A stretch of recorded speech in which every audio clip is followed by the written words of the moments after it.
చూసారా సార్ నాని గారి అరాచకం, రాచకం. పారడైజ్ చాలా గట్టిగానే ఉంది. అది ఇప్పుడు నాని గారిని వేరే లుక్ లో చూపిస్తున్నారు. సిక్స్ ప్యాక్ చూస్తేనే బూస్ బంప్స్ వస్తాయి. కాకపోతే ఈ మధ్య మరి సినీ ప్రేమికులు కాకుండా బయట వాళ్ళు కొంచెం విమర్శ ఎక్కువైపోయింది. చేతి మీద లంజా కొడుక అని పుట్టుమట్టలు ఉంది కదా, ఒక లంజా కొడుకు కథ ఇది కాకుల మధ్యలో అని చెప్పడం ఎంతవరకు కొంతమంది ట్రోల్ చేస్తున్నారు. కాకపోతే అది ఎంతవరకు ఉంటుందని మనకు తెలియదు, కానీ సినిమా మాత్రం అది ఇప్పుడు national cinema, Hollywood Bollywood cinema అంటే బాలీవుడ్ రేంజ్ లో రిలీజ్ చేస్తున్నారు దాన్ని.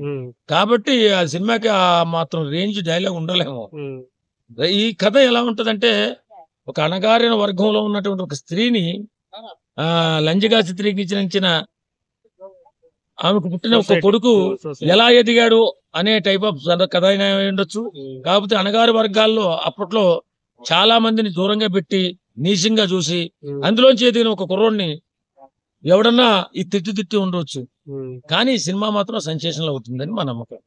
సో డైరెక్టర్ గారు లాస్ట్ సినిమా దసరా విషయానికి వస్తే అక్కడ బ్యాన్ చూపుతాను ఒక వర్డ్ వాడే పాటలోను ఇటు డైలాగ్ లో, దాన్ని ఎంజాయ్ చేసిన మన వాళ్ళు దీన్ని ఎందుకు ట్రోల్ చేస్తున్నారంటారు?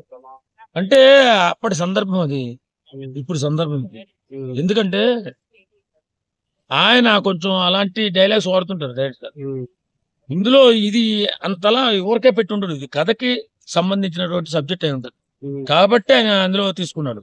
ఏదో ఆ సందర్భాన్ని బట్టి అంత మాస్ సినిమా కాబట్టి అది దసరా అక్కడ అలాంటి పదాలు పడతాయి.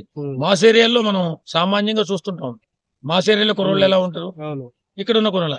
ఆ సినిమా అలాంటిది కాబట్టి అలాంటి డైలాగ్ పడడం సహజమే. సో ఒక ఇంటెన్షన్ కలిగించే విజువల్స్ అయితే కనిపించినాయి మీకు అందరూ? నానికి మర్చిపోలేని హిట్ అని నాకు అనిపిస్తుంది. అంటే ఇప్పుడు వరకు పాన్ ఇండియాలో లేడు ఆయన, ఇది పాన్ ఇండియా హిట్ అని నాకు అనిపిస్తుంది. Thank you.